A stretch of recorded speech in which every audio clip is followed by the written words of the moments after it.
man, that game was tight.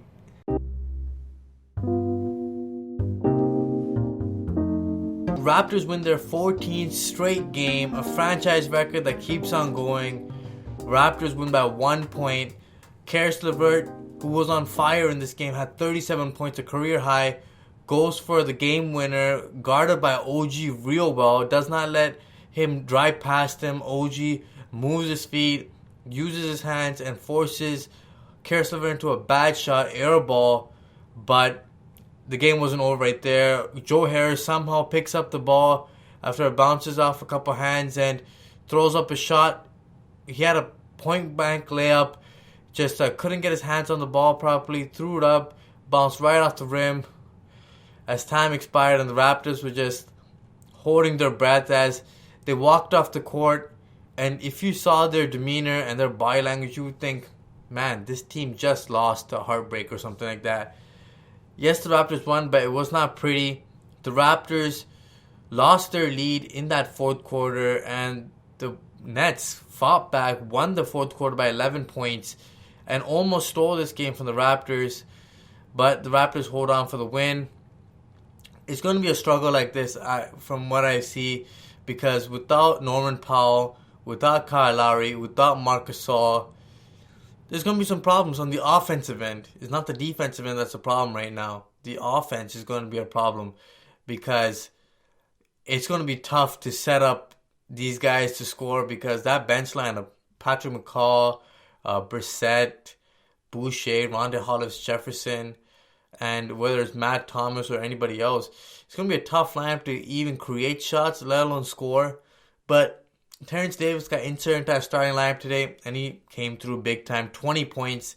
He did not disappoint. The kid is on fire. And Matt Thomas had a huge offensive burst today. 15 points from him. Those were one of the big takeaways for me. Both guys combined with 35 points. Raptors needed that offense, and they provided it. And you know what? Those kids can shoot the damn basketball from deep. It's exactly what Fred VanVleet said. And they proved it tonight, and they came out with some big shots for the Raptors. VanVleet clutch in that fourth quarter. Big shot after big shot. And Steady Freddy lives up to his name once again. Closes out those Brooklyn Nets. When the Raptors were leaking oil, he got a big and one. Then a step back fadeaway two that just bounced right in. He was knocking down big shots for the Raptors to just have a small cushion. Just enough to win this game. Raptors were tied 118 before the Raptors ran a pick and roll for Pascal Siakam when he was running downhill, Euro'd, got fouled, split the free throws, which I wasn't so happy about, but that's why the Raptors won by 1 tonight. Overall, this game, the Raptors did a great job for 3 quarters, but in that fourth quarter, they came apart. Bench unit couldn't score.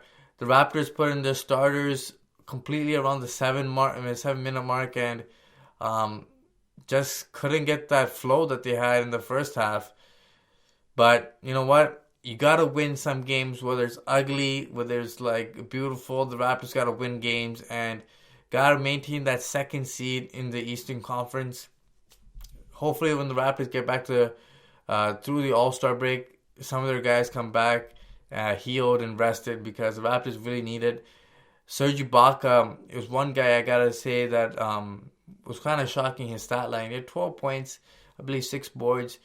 And without Kyle Lowry, who was excellent at setting Serge Ibaka up, he's going to struggle, because that pick and roll game, that is his bread and butter, the pick and pop and the pick and roll. Both ways Serge Ibaka gets easy baskets around the rim. Fred VanVleet is going to have to help him get some easier baskets and maybe build that chemistry a little more, because Serge is going to be real important for the Raptors through this stretch to score some points.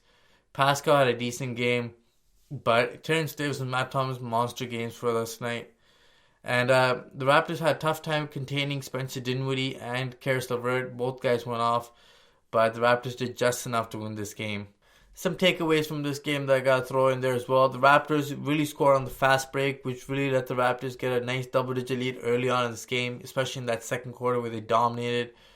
But it's going to be a little bit of some trouble right now, because Raptors have played 3 games in 4 nights, and the fatigue really caught up to them, and it's going to be tough going forward. The Raptors got to play these back-to-backs, especially with the lineup so tight and not a lot of production coming from your latter players down the stretch. So hopefully Nick Nurse can balance out the substitutions and keep the guys fresh going into that All-Star break. Otherwise, a good win. Well, not really a good win, a win. And 14 straight. Let's keep it going, guys. Make sure you guys like, share, and subscribe to the Raptors Wrap Up. Until next time.